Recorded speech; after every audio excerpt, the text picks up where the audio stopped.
punting is winning. That's a phrase that can be used in multiple sets of context in Iowa. You got Iowa football. You're probably wondering why we're talking about Iowa football. Well, the American University of Iowa, they are known for their cornfields. Yes, not only the university, the entire state of Iowa is known for its cornfields, but the University of Iowa football team, the American football team, is known for punting. The objective of a football game is to score touchdowns and field goals. Iowa football has a different idea. They have this theory. This is not actually a theory. I'm just spewing off nonsense about Iowa football. But they don't score a lot of points. They win games super ugly. They win it like 7-3. And the way they score 7 is not through a touchdown and an extra point. It's through 2 safeties and a field goal. Like just disgusting stuff. Like just true sicko behavior. That's Iowa football. So they love punting. Punting is winning for Iowa football. Well, in Iowa this past Sunday, in the NASCAR Cup Series, punting was winning because a lot of people got punted in this race. We had a lot of cautions in Stage 3. Look at the caution charts. So as a result, Shane Van Gisbergen, he spun himself once, and he acknowledges this in the tweet, but he also got spun out himself. He was one of the puntees rather than the punters. So let's start off with the tweet after this little rambling about Iowa football.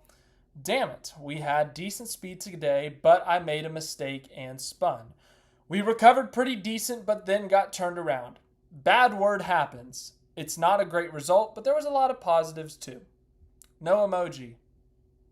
So take with that what you will. All right, let's get on to the actual racing of this thing. I've talked about nonsense not long enough. As I said, Iowa, land of the corn. Punting. Punting is winning. Well, Iowa Speedway is a 0.875 mile short track, which is equivalent to 1.41 kilometers in the middle of Iowa. Newton, Iowa. Don't even know what major city it's close to. Des Moines is the only city I know in Iowa. I guess Iowa City's also there, Cedar Rapids. We're not here for Iowa geography. 12 to 14 degrees of bankings in the turn, 10 degrees of banking on the front stretch. It is a D-shaped oval, technically. But SVG at Iowa, I'm telling you, he probably hates Iowa, truly. If you remember back to his Xfinity Series days all that year ago, he crashed in Xfinity practice, and then he crashed in the race. 2 crashes, 2 cars torn up, a DNF, just really bad weekend. So coming here to Iowa, practice goes well, he keeps it clean, qualifies 21st, keeps the car clean. Well, then, as I said, 2 incidents in this race. Well, it very quickly, there was an issue. On lap 4, he reported that his brake bias adjuster was broken, that it was not operated, not working, so that's a problem. He was running 20th at this point. He got as high as 19th in that first run. That first stage, he ran 19th to 21st the entire time. He was able to continue to run without, I think it's a knob in there maybe. There's also something that Steven Duran, he brought up. There's something on the dash that he can do to mess with the brake biases, something like that. Well, they asked him how the car felt on around lap 29, and he said that it fired off hot. He had to, kind of back down, cool the car down, cool the tires down so they didn't blow the tires off of it. And he said that it was a bit tight, but pretty good though. So that's good. He said the car felt pretty good though. Later in the stage, he said that the car was too tight. They ended up finishing stage 1 in 21st. That second run, though, at the beginning of stage 2, he said that the car was way too tight, that it was tighter than that first run, or if we're comparing it to that first run, so got to go backwards on the adjustments a little bit. And then Josh Williams got on the radio at one point, and this is a NASCAR issue right now, that the short tracks are extremely difficult to pass on because everyone runs the same speed. Aerodynamics, it makes it super difficult to pass. And then the short tracks, which are NASCAR's bread and butter historically, they've kind of stunk these last few years with the next-gen cars, with a couple, 2-3 races of exception. So NASCAR's bread and butter, the short tracks, it's extremely difficult to pass. The aerodynamics play a huge factor. If you don't have track position, it hurts a lot, because Williams came on the radio and he said, seems like we're ripping, just all the same speed. And he was running 23rd at the time, but Williams referenced that he was running top 3 lap speed. So 23rd on the track, but the lap speed's pretty darn good. Lap 141, the pit cycle began, and this is where we kind of saw a lot of different strategies, and this ended up being a strategy race out of anything. We saw some guys pit really early, like at about the halfway point of the stage. It was a 140 lap stage, so on lap 70, people were pitting. But we also saw guys that they anticipated going till about 115 of the stage, running the car out of gas essentially, and that was going to be their only stop. And then they would stay out at the beginning of stage 3 to kind of flip the strategy in a sense. So we had a lot of different strategies. Some guys pitting on lap 70, some on lap 80. Well, I got to admit, I should have written down what lap number this was for the stage, because on lap 165 of the race, they came over the radio and said, hey, we're pitting in 25 laps. And I think this was around a little bit after when the actual cycle went down. Yeah, I wrote it down. So 24 laps after. So they were planning on going late into this stage. On lap 152, he had said that it was really tight. He said, I don't know. When they asked him what adjustments he needed, he just said it's really tight and that it was a bad word box. You can put the math together there. So on lap 165, once again, they told him we're about 25 laps from pitting. 4 laps later, he spins himself out. They were running 8th because a lot of guys had pitted at this point, so they had moved up to 8th, but they had not yet pitted. They were 23rd at the beginning of the cycle. Spins out, hits the wall with the left rear. I got to admit, the left rear didn't look like, it wasn't, day ending. It wasn't race ending. They weren't going to DNF. They weren't going to finish this race 200 laps down, but it looked like enough damage that they were going to have to work on it for a few laps, go 6 or 7 laps down, run 33rd the rest of the day, and that's that. But surprisingly, no. I was very wrong on this. They actually called the left rear damage mostly cosmetic. Steven Duran said it looks pretty good, like nothing too big to be concerned about. And they only go 1 lap down. So you go 1 lap down. You guys, if you've been watching NASCAR for a while, you know how the lucky dog works. If you are the first car 1 lap down and a caution comes out and you do not cause that caution, you get your lap back for free. However, if you're the second car, third car lap down and there's a caution and you don't get the lucky dog, you can potentially get the wave around, but it depends on what the lead lap cars do. So if you're 4th in line behind the caution car and the top 3 are lead lap cars and they pit, then you can take the wave around. But if only one of them pits, then you're pinned a lap down. So they restart 1 lap down, and then ultimately there's a quick caution. He says there was a little bit of a brake shake.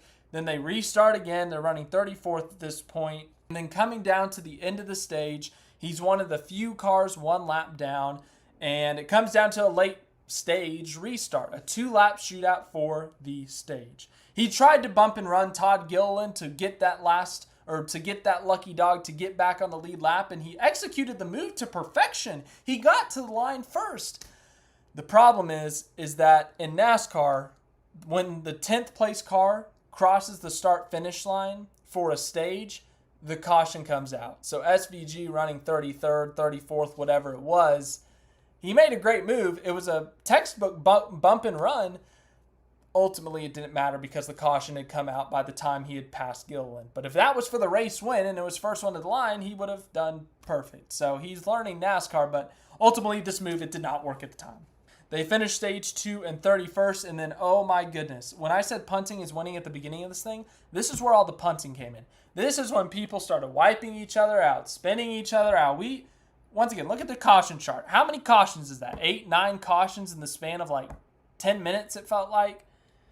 Woof, it was ridiculous. It was absurd. It was not fun to watch. However, on that first caution of 7 or 8, SVG got the lucky dog. He got his lap back, and he was able to be back on the lead lap, and they had decent competitive speed, so a competitive finish is back in the possibility of things.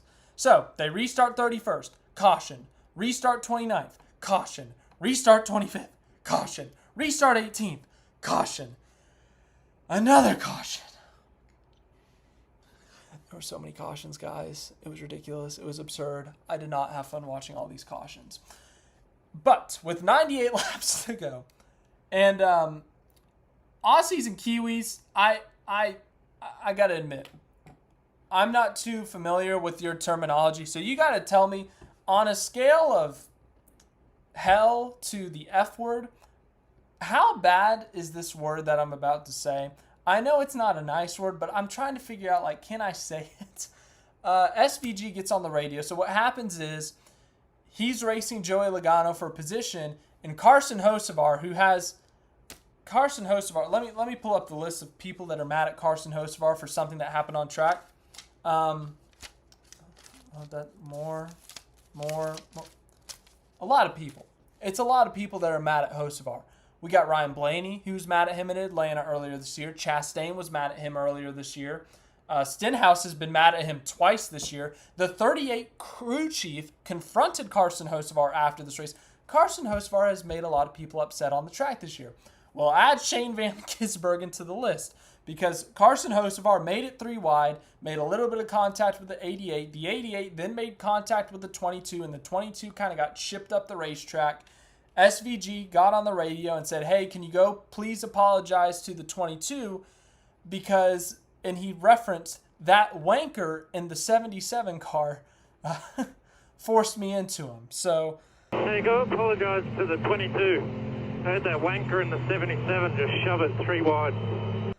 Once again, where does the word wanker fit on that scale? From hell to the F word. Where are we fitting that in this scale? Help me out a little bit. Did I just say like a really bad word? Do I need to bleep this in the future? Obviously, this video is posted now, so I guess I should have thought this through. Anywho, SVG called Hocevar a mean name for shipping him into Logano. Anywho, the following restart, SVG is 16th. He's spun out. He's gone a lap down. He's been running in the 30s. He's made his way back up through the field, back up into the top 20. He's got decent pace. Can he turn this into his first oval top 10? Kyle Busch dumps him. Yeah, Kyle Busch just kind of dumps him. It wasn't intentional or anything. It wasn't like a screw you, like I'm just gonna hook a right. Like it was just a mistake on Kyle Busch's part, but he punted him. He punted him. He dumped him, punted him, whatever negative word. Kyle Busch got on the radio. He said, "My bad. S don't turn."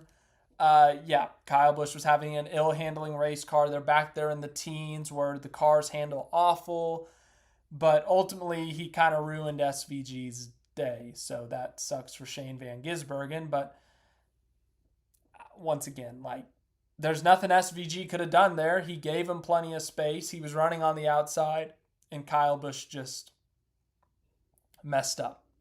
No other way to put it.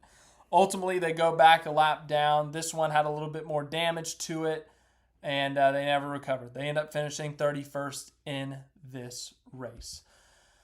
SVG, despite finishing 31st, somehow, someway, found a way to move up in the point standings. He moves up into the top 25 of the NASCAR Cup Series points for the first time in his career. Once again, he scored 6 whole points on this day. Somehow found a way to move up in the points. So, yeah. Watkins Glen's next week. Obviously, Shane Van Gisbergen, a heavy favorite there in the odds. Looking for some redemption after what happened in the Cup race last year where he blew it in the bus stop chicane against Chris Buescher.